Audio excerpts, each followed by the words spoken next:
Do you think games are now severely overpriced due to stores and sellers putting too much value on so-called rare games? So this is going to get a familiar answer, but I liked the question because it's a different way of... It's a different road that leads to... All roads lead to Rome. Yes. So...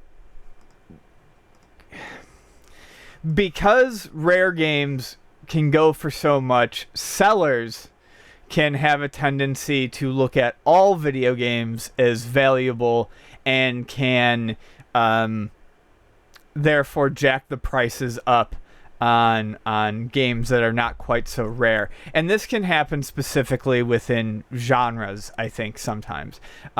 It's kind of what I refer to as RPG syndrome. Give me an example. Well, like RPGs can tend to be more expensive. Okay. You know, like a Valkyrie Profile or a Suikoden 2, or even some middle of the road RPGs. You know, that would go for like $40, $50, $60. Okay.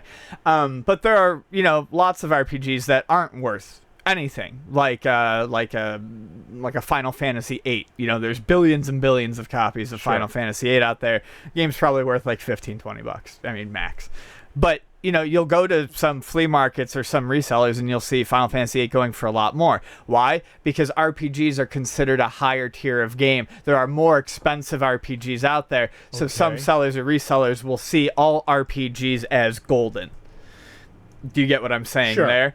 Or NES will be really hot for some instance, or TurboGrafx will be hot. A lot of TurboGrafx games will be expensive, so therefore all TurboGrafx games to some sellers will magically be expensive instead of them being priced appropriately.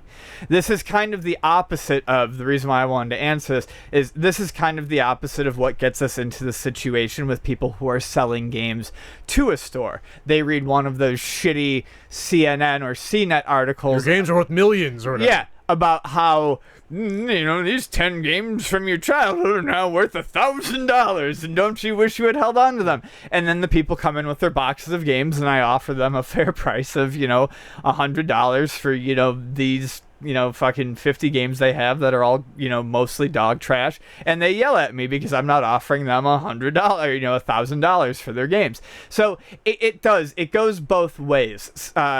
Especially with newer shops, I see it happen. New shops tend to overprice these things, and it's because they get caught up in seeing a system or a genre that starts going for more, and therefore they think everything should be priced up higher. It's the same when people try to sell games to you like a family, not a retail shop. They see these, you know, 15 games are going for a ton, so they therefore think all their games are worth a lot of money. Do you see it happening with quote-unquote connected games? Like games that are just maybe in the ballpark of other games? I have one example I'll bring up. You mean like perhaps in the same series? Or just same developer or same publisher around the same time period, that it sort of gets some of the heat from that other title and it comes down to the smaller... Sure, like Secret of Evermore to Secret of Mana. So Mana goes up.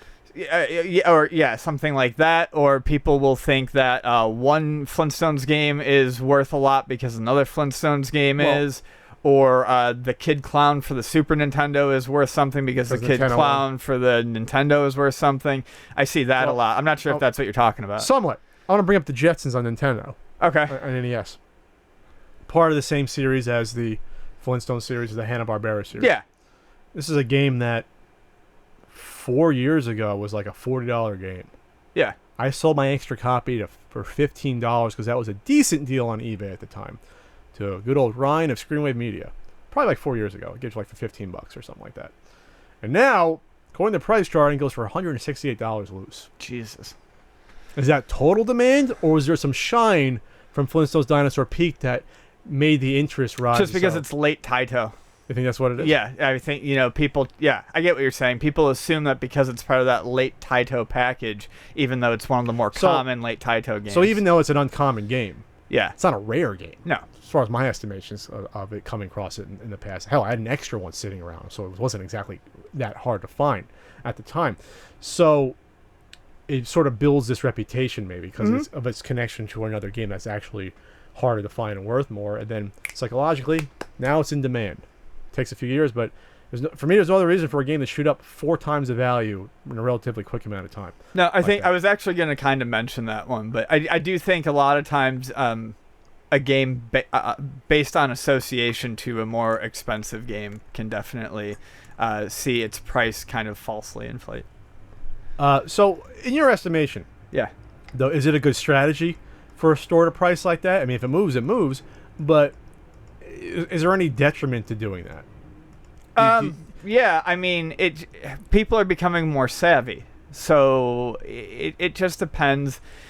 If a game gets a $5 rub up, then and people are still buying, then I guess no harm, no foul. It just depends on how much you're trying to boost that price.